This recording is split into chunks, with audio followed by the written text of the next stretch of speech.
মানে মুখ্যমন্ত্ৰী আচলতে সঁচাকৈ বহুত টেনশ্যনত থাকে। 2026 চনত তেওঁ এবাৰ হাৰিব বুলি বহুত টেনশ্যনত আছে।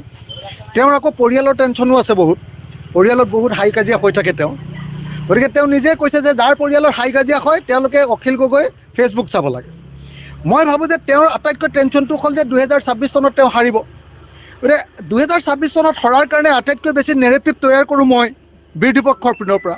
সেইকাৰণে মোক যাতে তেওঁ হাঁহিয়তাৰ পাত্ৰ কৰিব পাৰে, সেইকাৰণে তেওঁ এইটো কথা ক'ব খুজিছে।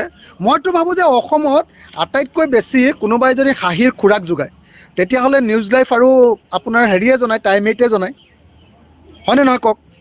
নিউজ লাইভ আৰু টাইম 8 চাই যদি তেওঁৰ ফূৰ্তি লগা নাই, তাৰপাছত যদি তেওঁ মোৰ কথাত ফূৰ্তি পাইছে, তেতিয়াহ'লে মই তেওঁক আজি ৰাতিও আৰু এটা ফূৰ্তি দিম। তেওঁ কেনেকৈ চিণ্ডিকেট অসমত আৰম্ভ কৰিছে এতিয়া BTADত, সেইটোৰ ওপৰত এটা লাইভ দিম। তেওঁক আজি চাই লৈ সেইটোত অলপ ফূৰ্তি লাভ কৰিবৰ কাৰণে অনুৰোধ জনাইছোঁ। মিত্ৰতা কি হ'ব? মিত্ৰতাক কি ধৰণৰ আপুনি? মই সদায় এটা কথাই কৈ আছোঁ যে বিজেপিয়ে ইফালে যুদ্ধ ঘোষণা কৰি দিলে। আমি দেখিছোঁ যে বিজেপিয়ে ইতিমধ্যে হিমন্ত বিশ্ব শৰ্মাই আমাৰ টকাৰে মহিলাবিলাকক 10,000 টকা দি মিটিং কৰি তেওঁলোকৰ কেম্পেইন প্ৰথম ৰাউণ্ড শেষ কৰিলে। দ্বিতীয় ৰাউণ্ড শেষ কৰিলে আপোনাৰ নৰেন্দ্ৰ মোদী কানি, হয়নে নহয়? আৰু তৃতীয় ৰাউণ্ড শেষ কৰিব এতিয়া এইবাৰ ধৰ্মীয় বিষয়ক লৈ বটদ্ৰৱাক লৈ আপোনালোকে তৃতীয় ৰাউণ্ড শেষ কৰিব।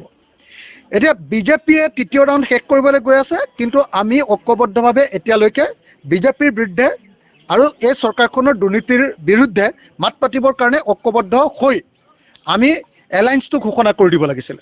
সেইকাৰণে মই বাৰম্বাৰ কৈ আছোঁ যে এজ চুন এজ পচিবল, যিমান পাৰি সোনকালে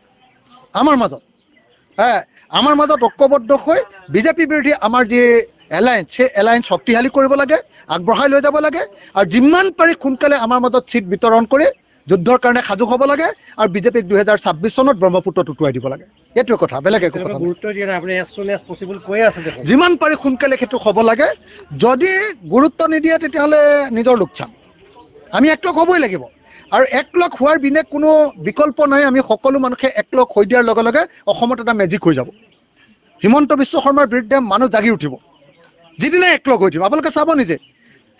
এই সময়ৰ বিজেপিক হৰুৱাবৰ কাৰণে আটাইতকৈ ডাঙৰ মেজিকটোৰ নাম ইউনাইটেড ফ্ৰণ্ট, ঐক্যবদ্ধ বিৰোধী।